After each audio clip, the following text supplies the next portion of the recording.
হযরতে বেলালের শরীরের গোশতগুলো খোসা খোসা পড়ে। চিন্তা করা যায়? এভাবে বেলালকে পায়ের সাথে, ঘোড়ার পায়ের সাথে বেঁধে দিলেন। পাগলা ঘোড়া পাথরের উপর দিয়া যায়, পাহাড়ের উপর দিয়া যায়।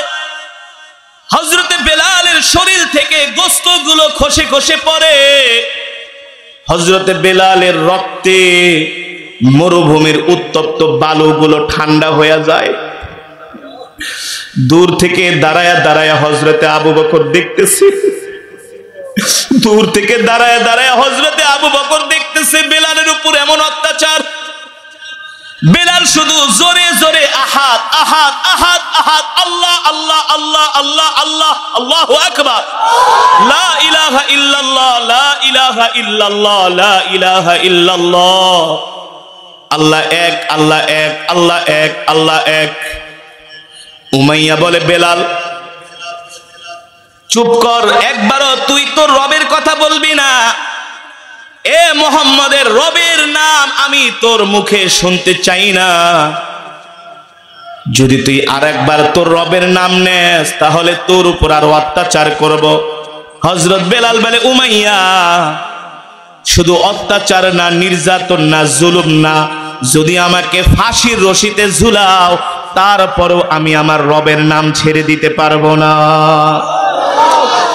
এই দৃশ্য দেখে হযরত আবু বকর কান্না কইরা দিলেন, দৌড়ে গেলেন আল্লাহর নবীর কাছে।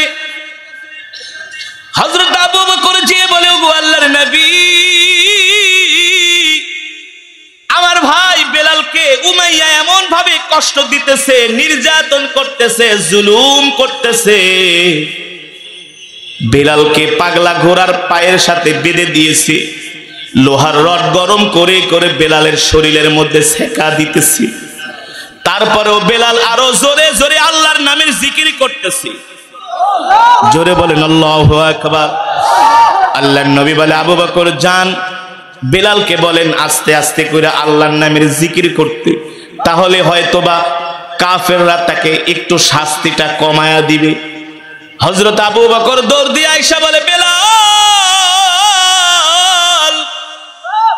আল্লাহর নবী বলেছে তুমি আস্তে আস্তে করে আল্লাহর নামের জিকির করবা, তাহলে কাফেরেরা তোমার উপর একটু আস্তে আস্তে করে নির্যাতন কমায় দিবে। হযরত বেলাল বলে, ভাই আবু বকর, আপনি আল্লাহর নবীকে বলে দিবেন আমি চাই আল্লাহর নামের জিকিরটা আস্তে আস্তে করতে, কিন্তু আমি চাইলেও পারি না। আমার ঈমানের শক্তির কারণে আমার জবান দিয়া জোরে জোরে আল্লাহর জিকির চলে আসে। জোরে বলেন আল্লাহু আকবার। একেই বলে ঈমান, একেই বলে ঈমান। আজকে আমরা মুসলমান এমন হয়ে গেলাম, আমাদের নিজেদের ঈমান দুর্বল হয়ে গেছে, আমাদের নিজেদের মাঝে দ্বীন নাই, ইসলাম নাই। আমাদের সন্তানগুলো দিন দিন দিন হারা হয়ে যাচ্ছে, ইসলাম হারা হয়ে যাচ্ছে, ঠিক কিনা বলেন? আজকে আমরা মুসলমানরা 500 টাকার বিনিময়ে ঈমান বিক্রি করে দেই। 500 টাকার জন্য আমরা মুসলমানরা মিথ্যা কথা বলতে দ্বিধা করি না, কথা বলেন। আমরা 50,000 টাকার ভান্ডিল পাইলে মানুষকে হত্যা করতেও আমরা দ্বিধা করি না, কথা বলেন, কথা বলেন। বাস্তব নাকি অবাস্তব? আমরা মুসলমানরা এমন হয়ে গেছি, আমাদের ঈমান এমন ভাবে দুর্বল হয়ে গেছে। আজকে আমরা মুসলমানরা চোখের সামনে একটা মহিলা, বেগানা মহিলার ছবি আসলে সেই ছবিটাকে আমরা অ্যাভয়েড করতে পারি না, সেই ছবিটাকে আমরা অ্যাভয়েড করতে পারি না। সেই বেগানা মহিলার চেহারার দিকে আমরা বারবার তাকায়া জিনার গুনাহ করি, ঠিক কিনা বলেন? কিন্তু রাসূলের সাহাবীরা এমন ছিলেন, তাদের জীবন চলে গেছে, তারপরেও তারা কোনোদিন আদনা থেকে আদনা গুনাহ করে না, আদনা থেকে আদনা গুনাহ করে নাই। তাহলে আমাদের এই অধঃপতন হওয়ার কারণ কি? এই অধঃপতন হওয়ার কারণ হলো আমরা ইসলাম থেকে, দ্বীন থেকে দূরে সরে গিয়েছি, ঠিক কিনা বলেন? আমাদের সন্তানগুলো ইসলাম থেকে দূরে সরে যাচ্ছে, দ্বীন থেকে দূরে সরে যাচ্ছে। আমাদের ঘরের মধ্যে কোরআনের তেলাওয়াত নাই, আমাদের আমাদের ঘরের মধ্যে 24 আওয়ার শুধু গান আর গান, সিনেমা আর সিনেমা। কথা বলেন। এখন তো মুসলমানের বিয়ে শাদী যদি হিন্দি গান না বাজে তাইলে সেই বিয়ে মনে হয় হালাল হয় না। কথা বল। প্রতি বৃহস্পতিবার আসলে এক একটা বাড়ির ছাদে বড় বড় বক্স আইনা হিন্দি গান বাজায়। হ্যাঁ কথা বল। এমন জোরে জোরে সাউন্ড দিয়া হিন্দি গান বাজায়, ওই সময় আর কষ্ট হয় না, কিন্তু ওয়াজ মাহফিলের মাইক বাজলে কষ্ট হয়, হাড়ে লাগে। এমন আছে কি আছে না? হাজি লোহার রড গরম করে করে হযরতে বেলালের শরীরের মধ্যে সেকা দিতেছে আর বলতেছে, বেলাল, এ বেলাল, ইসলাম ছেড়ে দে, ইসলাম ছেড়ে দে। হযরত বেলাল মানে উমাইয়া শরীরের মধ্যে লোহার রড দিয়া সেকা কেন? এই রড যদি তুমি আমার বুকের ভিতরে ঢুকায় দাও আমি ইসলাম ছাড়তে পারবো না। আল্লাহু আকবার। ইসলাম ছাড়তে পারবো না। এই যুবক শোন, ভালো করে শোন, মুহাম্মাদের কাছে যাবি না। তুই মুহাম্মাদের কাছে কেন গেলি? হযরত বেলাল বলে, এ উমাইয়া, তুমি আমাকে যতই হুমকি ধামকি মারো কোনো লাভ নাই, কোনো লাভ নাই। আমি এমন এক নবীর সাহাবী, আমার নবী সত্য নবী, আমার নবী আল্লাহ ছাড়া কারো সামনে মাথা নত করে না। আমি তার সাহাবী বেলাল, আমিও তোমার সামনে মাথা নত করব না। আল্লাহু আকবার। হযরত বেলালকে এমন হুমকি ধামকি দিল। শুধু হুমকি ধামকি দিয়েই শেষ না, আল্লাহর নবীর সাথে দেখা করার অপরাধে, আল্লাহর নবীর কোরআন তেলাওয়াত শোনার অপরাধে হযরতে বেলালকে উমাইয়া দিনের বেলা প্রখর রৌদ্রের মধ্যে দুপুর বেলা উত্তপ্ত মরুভূমির ভিতরে হযরত বেলালকে চিৎ করে শোয়াইছে। হযরতে বেলালকে শোয়ায়া তার বুকের মধ্যে বিশাল একটা পাথর দিয়া রড শুধু শরীরের মধ্যে না বুকের মধ্যে ঢুকায় দিল। ঈমান ছাড়বো না, আল্লাহর নবীকে ছাড়বো না। সুবহানাল্লাহ। উমাইয়া ইবনে খালদ বলে, এ বেলাল, এখনো কিন্তু অত্যাচার ভালো করে শুরু করি নাই। বলি কি করবি? বলে, ওই যে পাগলা ঘোড়া দেখতেছস, বেলাল রে, তোকে পাগলা ঘোড়ার পায়ের সাথে বাইদা একেবারে মরুভূমির ভিতরে তোরে আমরা টানাবো, হেসরাবো। হযরত বেলাল বলে, করতে পারো, ইসলাম ছেড়ে দিব না। আল্লাহু আকবার। আল্লাহ, আপনি আমাদেরকে হযরত বেলালের মতো ঈমান দান করেন। আরে জোরে বলি আমিন। হযরত বেলালের মতো ধৈর্য দেন, সাহস দেন, সাহস, আল্লাহ হিম্মত দেন, বলি আমিন। নিষ্ঠুর উমাইয়া শুধু এই কথা বলে ক্ষান্ত হয় নাই, হযরতে বেলালকে পাগলা উটের পাগলা ঘোড়ার পায়ের সাথে বেঁধে দিলেন। ছোট পোলার বিয়া, রাত 2টা বাজে, বাড়ির ছাদের উপরে দ্রিম দ্রিম আওয়াজ। কিসের অনুষ্ঠান? কিসের? গায়ে হলুদ। কিসের? গায়ে হলুদ। হাজী সাহেব এই বড় বড় দাড়ি, মেহেদি লাগাইছে, সবার আগের কাতারে মসজিদে আইসা বসে, জায়নামাজ লইয়া জায়গা দখল করে। আছে না? আমি কথা যা বলি ডাইরেক্ট স্ট্রেট কাট। কথা বলেন, বাস্তব নাকি অবাস্তব? হাজী সাহেবরে ডাক দিলাম, হাজী সাহেব, ব্যাপার কি? রাত 2টা বাজে, বাড়ির ছাদে কিসের আওয়াজ? হুজুর, ছোট ছেলের বিয়ে তো একটু শখ ছিল জীবনে, যে ছোট ছেলের বিয়েটা একটু নাচুম গাইম, নাচব গাইব, একটু আনন্দ ফুর্তি করব। এখন তো বিয়ের অনুষ্ঠানগুলোতে ছেলেরা মদ খায়, বাংলা মদ খায় টাল হয়ে পড়ে থাকে। কেন পত্রিকায় দেখেন না? বিয়ার অনুষ্ঠানে বাংলা মদ, তাও কি ডেট ওভার মদ, এক্সপায়ার ডেট, ডেট নাই। মদ খাইছস খাইছস, ডেট আলা মদ খাতি, ডেট ওভার মদ খায়া দেখা গেছে এক বিয়ার অনুষ্ঠানে 16 জন হসপিটালে। মুসলমান, ওরা কি মুসলমান? বিয়ের অনুষ্ঠান এখন বাংলা মদ ছাড়া তাদের বিয়ের অনুষ্ঠান জমে না, ঠিক কিনা বলেন? দোস্ত, গরু ঠরু খামো, একটু মদ না খাইলে কেমন হয়? নাউজুবিল্লাহ বলেন, নাউজুবিল্লাহ বলেন। বাস্তব বলছি নাকি অবাস্তব?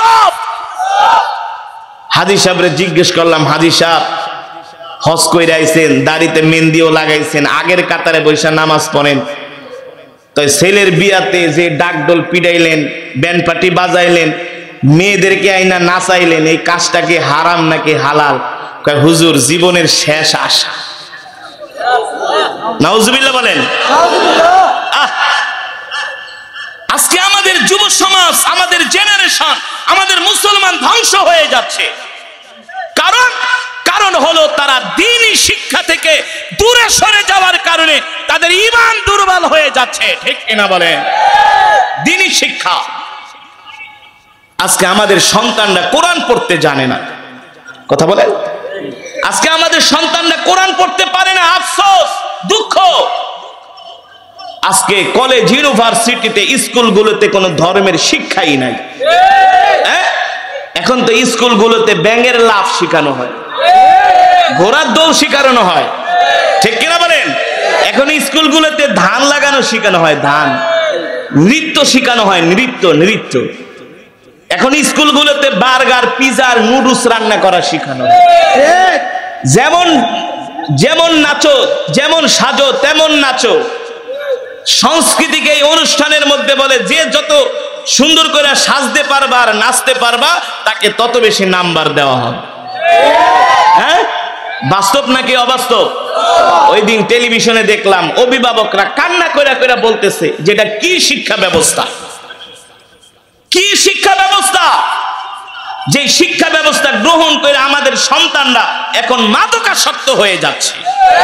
বলেন, 6-7 এর পোলাপান রাস্তায় দাঁড়ায় ওপেন সিগারেট খায়, ওপেন সিগারেট খায়। যদি কোন এই সিগারেট খাসকা, আপনার বাপের টাকা দিয়ে খাই, আমার বাবার টাকা দিয়ে আমি খাই, আপনি বলার কি? বলে কি বলে না? এগুলো কি শুভ লক্ষণ, ভালো লক্ষণ? এগুলো তো আমাদের জাতি ধ্বংস হওয়ার লক্ষণ। ঠিক কিনা বলে? আগে আমরা ছোটবেলায় দেখতাম স্কুলগুলোতে এ কারণে আমাদের সন্তানগুলো ধ্বংস হয়ে যাচ্ছে। আমরা যখন ছোটবেলায় পড়াশোনা করতাম, স্কুলগুলোতে সমাপনী দিবসে একজন ইমাম সাহেবকে দাওয়াত দিয়ে মিষ্টি এনে দোয়া করায়া তারপরে শিক্ষা সমাপনী দিবসের সমাপ্ত ঘোষণা করা হতো। আর এখন কি হয়? প্রত্যেকটা স্কুলে শিক্ষা সমাপনী দিবসে তারা র‍্যাগ ডে অনুষ্ঠান করে। Rag day.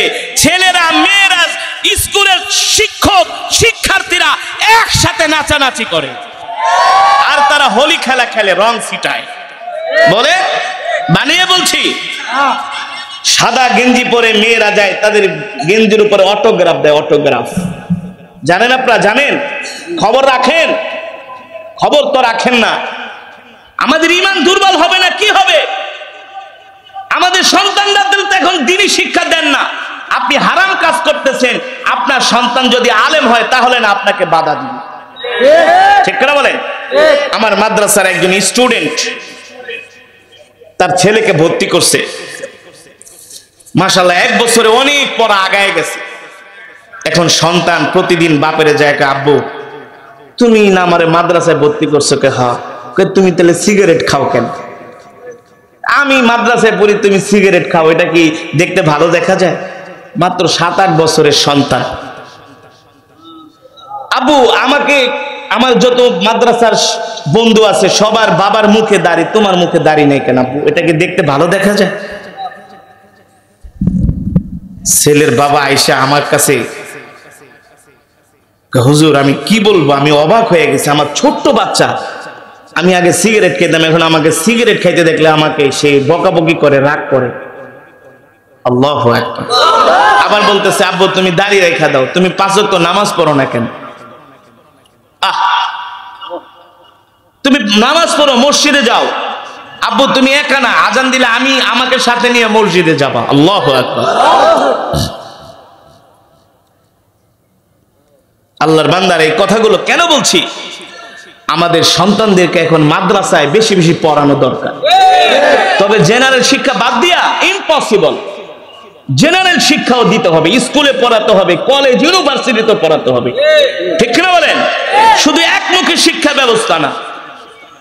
জেনারেল শিক্ষার পাশাপাশি বাধ্যতামূলক ধর্মীয় শিক্ষা দিতে হবে নইলে আমাদের সন্তানগুলো জেনারেল পড়াইতে পড়াইতে এক সময় জানোয়ার হয়ে যাবে, জানোয়ার হয়ে যাবে, জানোয়ার।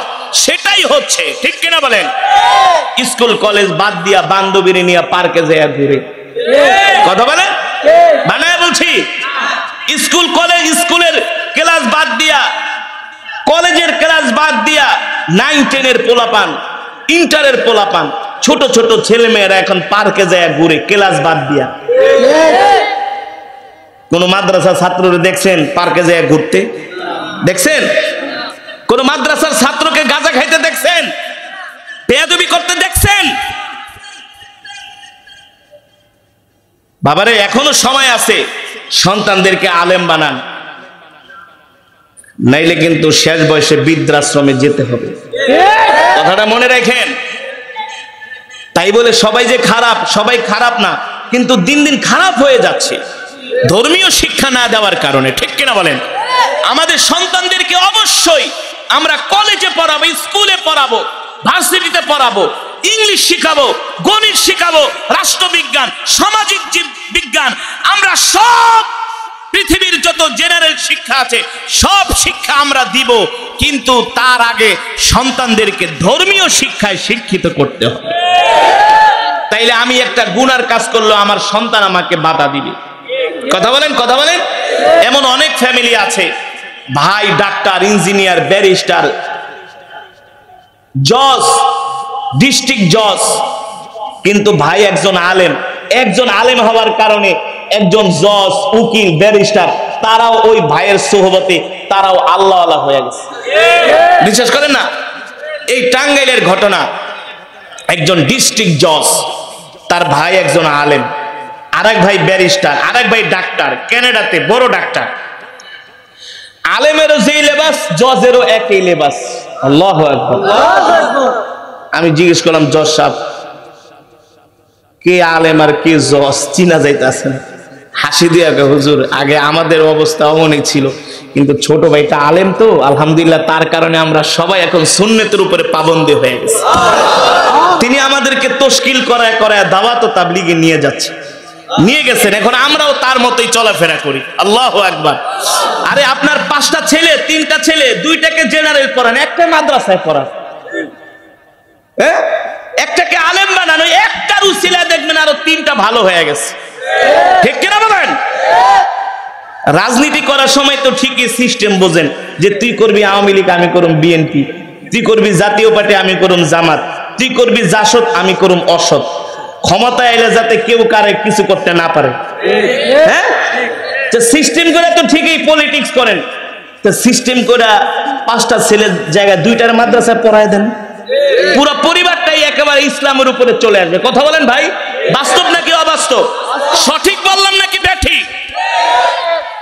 তাহলে সন্তান, তারপরেও আমরা কোনো বাধা নাই, কোনো বিপত্তি নাই, কোনো কষ্ট নাই, সমস্যা নাই, তারপরেও আমরা কোরআনের মজমায় আসি না, নামাজ আদায় করার জন্য মসজিদে যাই না। অথচ আল্লাহর পয়গম্বরের সাহাবীরা চাইলেও আল্লাহর পয়গম্বরের মজমায় কোরআন শুনতে আসতে পারতেন না। মক্কার কাফেরেরা 144 জারি করতো আর বলতো, কেউ যদি মুহাম্মদের কোরআন শুনতে যায় তাহলে তাকে জেলখানায় ঢুকানো হবে। আবু জেহেল ঘোষণা দিয়া দিছে, এ মক্কার যুবকেরা, কেউ মুহাম্মদের কোরআন শোনার জন্য যাবা না। আবু লাহাব ঘোষণা দিয়া দিছে, ওলীদ ইবনে মুগীরা ঘোষণা দিয়া দিছে, কেউ যদি মুহাম্মদের কোরআন শুনতে যাও তাহলে এমন শাস্তি দেওয়া হবে, এমন শাস্তি দেওয়া হবে। কি শাস্তি? উত্তপ্ত মরুভূমির বালুর মধ্যে চিৎ করে শোয়ায়া লোহার রড গরম কইরা শরীরের মধ্যে সেকা দেওয়া হবে। আবু জেহেলরা হুমকি দিত, যদি মুহাম্মদের কোরআনের তেলাওয়াত শুনতে যাও তাহলে পাগলা ঘোড়ার পায়ের সাথে বাইদা তোমাদেরকে মরুভূমির ভিতরে হেসরানো হবে। এত হুমকি ধামকির পরেও রাসূলের সাহাবীরা কোরআন শোনা বন্ধ করে নাই। কথা বলেন? এত কিছুর পরেও রাসূলের সাহাবীরা আল্লাহর নবীর সাথে দেখা করা বন্ধ করে নাই, ঠিক কিনা বলেন? হযরতে বেলালের নাম শুনছেন? হযরতে বেলাল কে? তিনি কোন মক্কার মানুষ না, মদিনারও মানুষ না, তিনি হলেন ইথিওপিয়ার মানুষ, ইথিওপিয়ার অধিবাসী। হযরত বেলাল একটা গরিব মানুষ, গোলাম মানুষ। উমাইয়া বিন খালফের বাড়িতে গোলামি করে। উমাইয়ার বাড়িতে বেলাল গোলামি করে, তার বাড়িতে কাজবাজ করে। উমাইয়া তাকে বাজার থেকে গোলাম হিসাবে খরিদ করে এনেছে, ক্রয় করে এনেছে। তার বাড়িতে বেলাল গোলামি করে। কিন্তু আল্লাহর নবীর কোরআনের তেলাওয়াত না শুনলে বেলাল থাকতে পারে না। আল্লাহর নবীর চেহারা মোবারক না দেখলে বেলাল ঘুমাইতে পারে না। আল্লাহু আকবার, জোরে বলেন আল্লাহু আকবার। উমাইয়া আয়েশা বইলা দে, এ বেলাল, এ গোলাম, তুই যদি মুহাম্মাদের কাছে যাস তোকে এমন শাস্তি দেয়া হবে। হযরত বেলাল বলে, এ উমাইয়া, কি শাস্তি দিবেন? বলে, জানে মাইরা ফালামু। হযরত বেলাল বলে, উমাইয়া শোনো, তুমি আমাকে জানে মারতে পারো, শেষ করে দিতে পারো, আল্লাহর কসম করে বলি, আল্লাহর নবীর থেকে আমাকে এক চুল পরিমাণ দূরে সরাতে পারবা না। এ যুবক রে, রাসূলের সাহাবীরা এত কষ্ট, এত বাধা বিপত্তি সহ্য করেও তারা ইসলাম থেকে দূরে সরে যায় নাই, ঠিক কিনা বলেন? কোরআন থেকে দূরে সরে যায় নাই। আর আজকে তুমি মুসলমানের বাচ্চা হইয়া কোরআনের মাহফিলে আসো না, কথা বলেন? তুমি রাত 3টা পর্যন্ত জায়গা জায়গা ফুটবল খেলা দেখো, তুমি আইপিএল বিপিএল এর জন্য তুমি জীবন দিয়া দাও, বাংলাদেশের ক্রিকেট খেলা দেখার জন্য তুমি কাম বন্ধ করে দাও, আগে থেকে অফিসে থেকে ছুটি নিয়ে আইসা বলো, কথা বল। আবার সেই খেলা নিয়ে জুয়া খেলো, জুয়া। বাস্তব নাকি অবাস্তব? আমি কি মিথ্যা বলছি নাকি সত্য? এই এলাকায় এমন যুবক আছে কি আছে না? ফুটবল খেলা দেখার জন্য ঘন্টার পর ঘন্টা টেলিভিশনের সামনে বসে থাকে। যদি খেলা দেখার জন্য ঘন্টার পর ঘন্টা টেলিভিশনের সামনে বসে থাকো, তাহলে আল্লাহর কোরআনের জন্য তো তোমার জীবনটাই দিয়ে দেওয়া উচিত। তুমি কেমন মুসলমান? রাসূলের সাহাবী হযরতে বেলালকে উমাইয়া বলে, এ বেলাল, মুহাম্মাদের কাছে যাবা না, গেলে তোমাকে নির্মম অত্যাচার করা হবে। বেলাল বলে, উমাইয়া, এইসব ভয় দেখায় আমাকে লাভ নাই, আমি রাসূলের সাহাবী বেলাল। আল্লাহু আকবার, জোরে বলুন আল্লাহু আকবার। আজকে তো আমাদের ইমানের অবস্থা এমন হয়ে গেছে, আমরা হক কথা বলতে ভয় পাই। এমন যুবক আছে, ও আর শুনে একটু দাড়ি রাখছে না, ঘরে গেলে বইনেরা কয়, চাচিরা কয়, কিরে তোরে তো মামার মতো নানার মতো দেখা যায়। সেলুনে আইসা কয়, আমার দাড়িটা কাইটা ফালান। এমন যুবক আছে কি আছে না? এই যুবক, তুমি এতটুকুন কথা সহ্য করতে পারলা না, অথচ রাসূলের সাহাবীরা রাসূলের জন্য জীবন দিয়া দিছে। বর্তমানে বাংলাদেশে এমন কিছু যুব সমাজ আছে, এমন একটা প্রজন্ম আছে, জেনারেশন আছে, যারা কিনা হাফ প্যান্ট পরে রাস্তায় রাস্তায় ঘোরে, ঠিক কিনা বলেন? যারা কিনা টিকটক করে, টিকটক আছে, চুলের এমন কাটিং দেয়, চুলের মধ্যে মনে হয় হারপিক লাগাইছে, হারপিক দেখলে মনে হয় মানুষ নাকি ভাল্লুক। মাথার চতুর্পাশে চুল নাই, উপর দিয়ে একটু চুল, মনে হয় পাখির বাসা, কথা কন। চুলের মধ্যে এমন কাটিং, মনে হয় তেলা পোকায় কাটছে। এমন স্টাইলের জামা কাপড় পরে দেখলে মনে হয় যে আফ্রিকার জঙ্গলের থেকে বন মানুষ উঠে আসছে। আছে কি আছে না? অথচ যুবক, তোমার চলাফেরা এমন, অথচ তোমার রাসূলের আদর্শ তোমার মাঝে নাই, আখলাক তোমার মাঝে নাই, রাসূলের সুন্নাহ তোমার মাঝে নাই। অথচ রাসূলের আদর্শের জন্য তার সাহাবীরা জিহাদের ময়দানে নিজের জীবনটাকে দিয়ে দিয়েছে, ঠিক কিনা বলেন? হযরত বেলালের মনি উমাইয়া তো হুমকি ধামকি, উমাইয়া আরো খেপে গেল, লোহার রড গরম করে হযরতে বেলালের শরীরের মধ্যে সেকা দেয়। এ যুবক, মুসলমান, একবার চিন্তা করো, শুধু দ্বীনের জন্য, ইসলামের জন্য তুমি আমি ইসলামের জন্য কি করছি, দ্বীনের জন্য কতটুকু কোরবানি করছি। তুমি আমি মুসলমান তো ঠিক মতো 5 ওয়াক্ত নামাজই পড়ি না, ফজরের নামাজটাও ঠিক মতো পড়ি না। কথা কও, অনেক বড় মুসলমান দাবি করি, মনে করি আমরা জান্নাতে চলে যাব। এই সমাজের মধ্যে এমনও মুসলমান আছে কোনদিন নামাজ পড়ার জন্য মসজিদে যায় না, ঠিক কিনা বলেন? নিজেকে আবার অনেক বড় মুসলমান দাবি করে, আছে কি আছে না? হাসরের ময়দানে আল্লাহর নবী যখন উম্মতদেরকে শাফায়াত করবে, সুপারিশ করবে, হাত ধরে ধরে পুলসিরাত পার করে দিবে, আপনি যা বলবেন, ওগো আল্লাহর নবী, আমিও তো আপনার উম্মত। আল্লাহর নবী বলবে, তুই যদি আমার উম্মত হস, এই আমার শরীরের দিকে তাকায় দেখ, আমার শরীরের মধ্যে অসংখ্য তীরের দাগ, তরবারির দাগ। তুই আমার উম্মত, তো শরীরের মধ্যে তো একটা ফুলের টোকাও নাই। দেখ দেখ, আমি নবী দ্বীনের কথা বলার কারণে তায়েফের ময়দানে কাফেররা আমাকে মেরে রক্তাক্ত করেছে, আমার শরীরকে ক্ষত বিক্ষত করেছে, ঠিক কিনা বলেন? তুই আমার উম্মত, তোর শরীরের মধ্যে তো একটা ফুলের টোকাও নাই। আমার সাহাবীদের দিকে তাকায় দেখ, আমার সাহাবীদেরকে কাফেররা নির্যাতন করে কি করছে, আমার সাহাবীদেরকে তারা রক্তাক্ত করছে, আমার সাহাবীদেরকে মারতে মারতে বেহুশ করে ফেলেছে। তারপরেও রাসূলের সাহাবীরা ইসলাম থেকে দূরে সরে যায় না। এমনকি আল্লাহ রাসূলের সাহাবী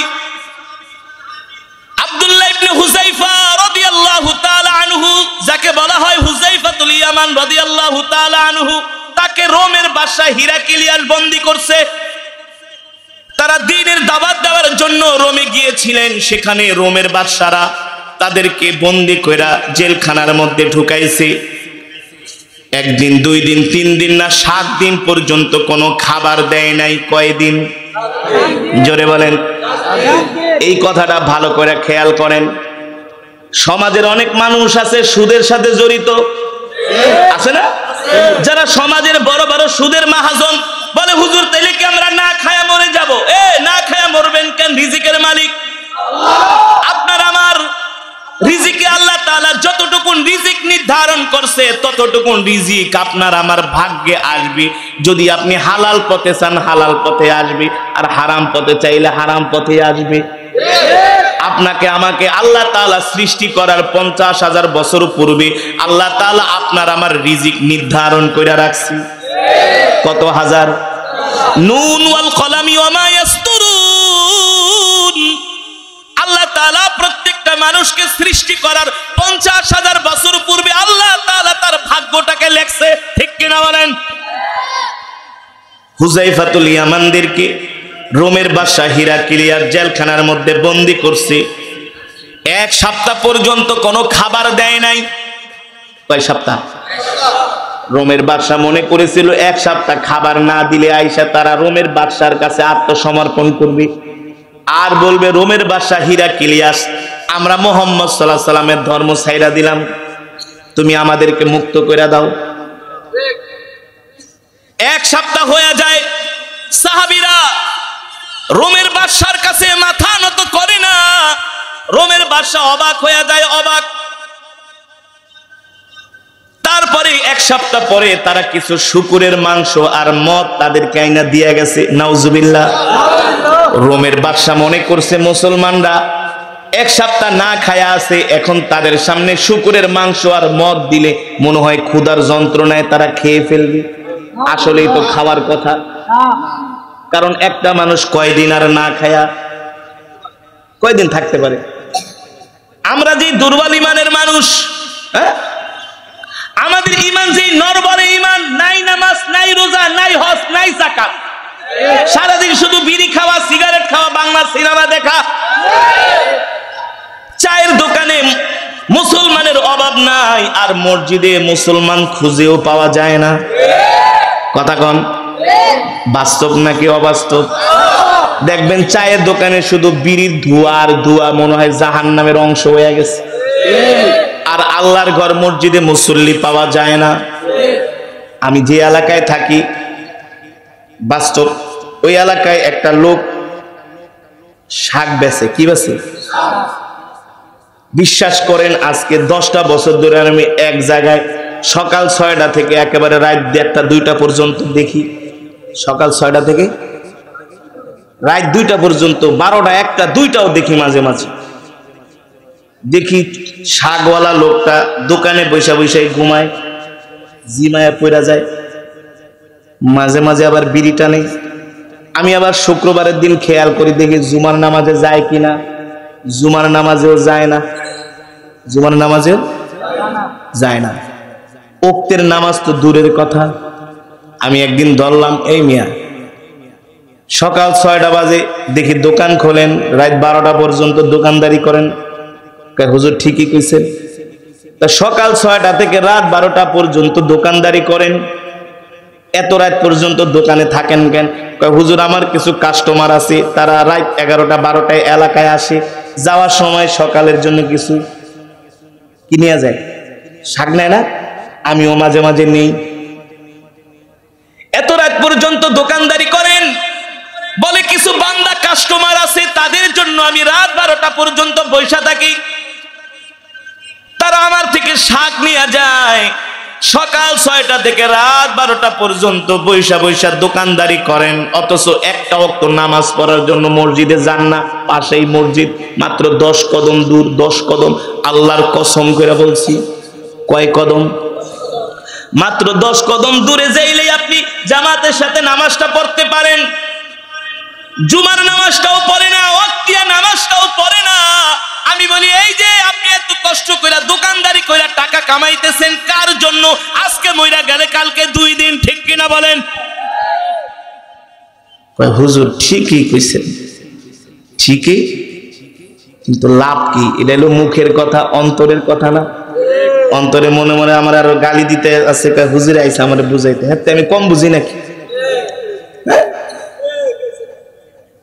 মুসলমান, আমরা একটু খাবারের জন্য আল্লাহর হুকুম বিধান তরক করতেছি।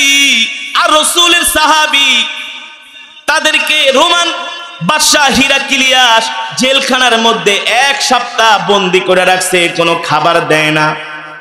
1 সপ্তাহ পরে শুকরের মাংস আর মদ তাদেরকে দিয়া গেছে, দেখে তারা খায় কিনা। আবার 3 দিন পরে জেলের দারোয়ান আইসা রোমান বাদশাকে নিয়ে দেখতেছে যেমন শুকরের মাংস আর মদ সেখানেই পড়ে আছে। রাসূলের সাহাবীরা হাত দিয়ে টাচ করে নাই। রোমান বাদশা অবাক হয়ে গেছে, অবাক। একটা মানুষ 10 দিন পর্যন্ত না খায়া কিভাবে থাকে? সম্ভব? জোরে বলেন। কিন্তু রব চাইলে, হিরাক্লিয়াস তার দারোয়ানকে ডাক দিয়া বলে, এই জেলের প্রহরী, ব্যাপার কি? ওরা মানুষ নাকি ফেরেশতা নাকি জিন? আরে মানুষ কি 10 দিন পর্যন্ত না খায়া থাকতে পারে নাকি?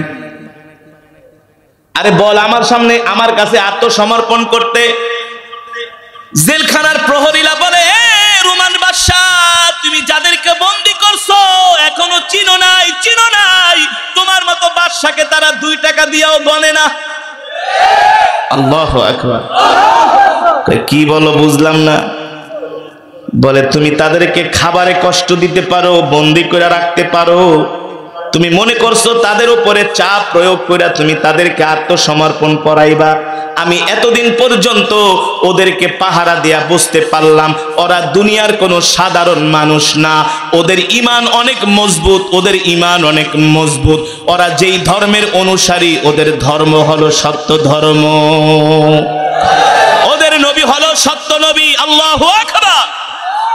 রোমান বাদশা বলে, কি হয়েছে, কি বলবা, বুঝায় বলো। বলে, বাদশা, আপনি 10 দিন পর্যন্ত খাবার দিতে না পারেন, কিন্তু তাদের জন্য প্রতিদিন কারা যেন সাদা জামা পাগড়ি পইরা আইসা আইসা জেলখানার মধ্যে খাবার দেয়া যায়। জোরে বলেন সুবহানাল্লাহ। কারা যেন তাদেরকে গভীর রজনীতে আইসা খাবার দেয়া যায়। আর তারা প্রতিটা মুহূর্ত সেকেন্ড তারা সেজদার ভিতরে কাটায়, ইবাদতের ভিতরে কাটায়। আল্লাহু আকবার। এ রোমান বাদশা হিরাক্লিয়াস, তাদেরকে এমন খাবার দেওয়া হয় যেই খাবারের ঘ্রাণ আজ পর্যন্ত আমরা দুনিয়ার কোনো খাবারের মধ্যে পাই না। আল্লাহ রাসূলের সাহাবীরা তারা আল্লাহর উপর ভরসা করতেন, তারা তাদের ঈমানকে নষ্ট কইরা দেয় নাই, ঠিক কিনা বলেন? আর আমরা একদিন দুই দিন তাতে বলি আলহামদুলিল্লাহ। আল্লাহর বান্দারা, দিল ঠান্ডা হয়েছে, দিল ঠান্ডা হয়েছে, কলিজায় প্রশান্তি এসেছে। কোরআনের তেলাওয়াত শোনার পরে যদি মুমিনের দিল ঠান্ডা না হয় তাহলে বুঝতে হবে ওকে শয়তানে ধরেছে, ঠিক কিনা বলেন? এই কোরআন কার? আরে জোরে বলে মুসলমান, কোরআন কার? এই কোরআন আল্লাহর জবানের কালাম। শুধু কোরআনের তেলাওয়াত শুনলেই হবে না, আল্লাহর জমিনে কোরআনের রাজ কায়েম করতে হবে, কোরআনের জন্য জীবন দিতে হবে, ঠিক কিনা বলেন? এই কোরআন শুধু তেলাওয়াত শুনলেই কোরআনের হক আদায় হয়ে যায় না। কোরআনের কিন্তু হক আছে আমাদের উপরে। কি আছে? কি আছে? কোরআনের হক আছে। তার মধ্যে একটা হক হলো কোরআনের তেলাওয়াত হলে শুনতে আসা। যারা আসছেন এই হকটা আদায় করছেন, যারা আসে নাই তারা এই হক আদায় করে নাই। আরে কোরআনের তেলাওয়াত হয়, তুমি মুসলমান এখনো ঘরে বসে আছো, কিভাবে সম্ভব? আরে আবু জেহেল তো ঘরে থাকতে পারে নাই। কে কে? আবু জেহেল। আবু জেহেল, আল্লাহর নবী যখন কোরআন পড়তেন রাত 2টা বাজে, এর চেয়েও বেশি ঠান্ডার মধ্যে আবু জেহেল কম্বল মুড়া দিয়ে আল্লাহর নবীর জবানে তেলাওয়াত শোনার জন্য বাইতুল্লাহ চলে আসতো, ঠিক কিনা বলেন? সে তো আবু জেহেল কাফের, আর তুমি মুসলমানের বাচ্চা হইয়া কোরআনের মজমায় আসো না। বাংলা সিনেমা দেখো, ফুটবল খেলা দেখো, ক্রিকেট খেলা দেখো, আইপিএল ডিপিএল দিয়া পয়সা থাকো, একবারে পাছা দিয়া ঢুকাইবো ফেরেশতারা। হ্যাঁ, কি ভাবছো? তোমার জীবনের মালিক কি তুমি? তুমি যে অক্সিজেন গ্রহণ করো এই অক্সিজেনের মালিক কি তোমার সরকার? কে? জোরে বলো মুসলমান, কে? হ্যাঁ, আল্লাহর দেওয়া নিয়ামত খায়া আল্লাহর সাথে নাফরমানি করো, আল্লাহ তাআলা কি ছাড়বে? ছাড়বে না। কোরআনের বয়ান চলবে কতক্ষণ? এই জোরে বলেন। আমি কিছু ইমানদার মানুষ চাই। কোরআনের বয়ান চলবে কতক্ষণ?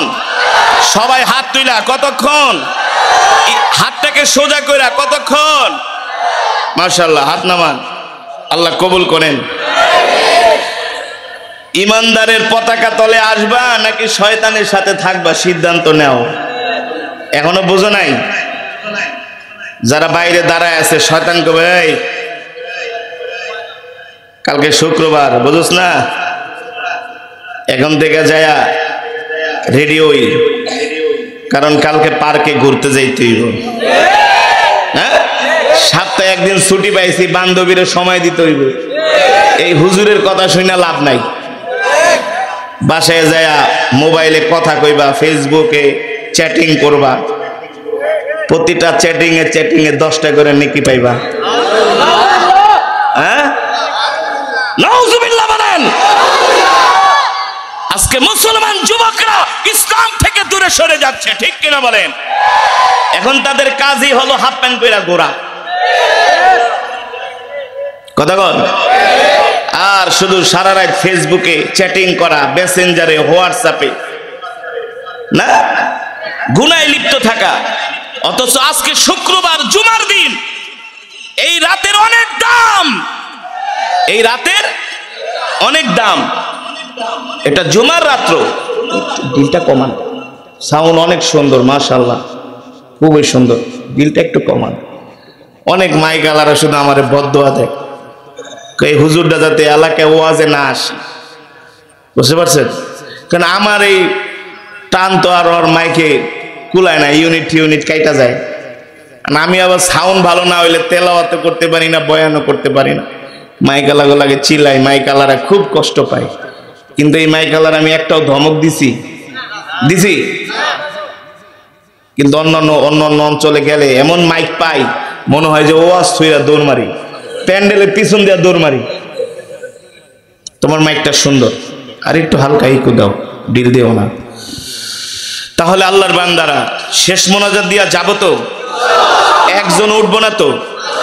শয়তান কিন্তু কইব, দোস্ত হুজুরে যে তেলাওয়াত শুনছো তোমার চেয়ে আমি বেশি বুঝি, তুমি জান্নাত পাইয়া গেছো গা। কইব তোমার গুনাহ আল্লাহ মাফ করে দিছে, আমি সাক্ষী। শয়তান কইব আমি। আর আমরা রাসূলের এমন উম্মত হয়ে গেছি, আমরা হক কথা বলতে ভয় পাই। আছে কি আছে না? আমরা হক কথা বলতে ভয় পাই। আবার এমন আলেম আছে হক কথা বলে না। মসজিদের চাকরি চলে যাবে এই কারণে হক কথা বলে না। এমন পীর আছে হক কথা বলে না। হুজুরগো নামে শুনলে তো খুব মজা লাগে। এমন নেতাও আছে যেই নেতা পদের লোভে হক কথা বলে না। ঠিক কিনা বলেন? তাইলে পদ চলে যাবে, পরবর্তী কমিটিতে পদ পাবে না।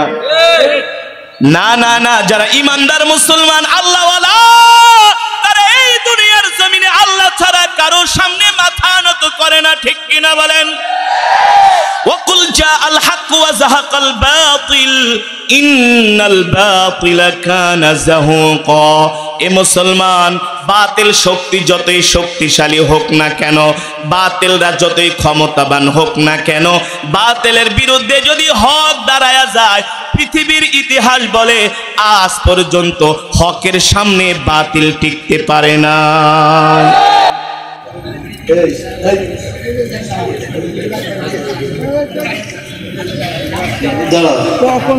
কেস দেওয়া হলো, তার হাতে পাগড়ি বান্ধি করা হলো, এরপর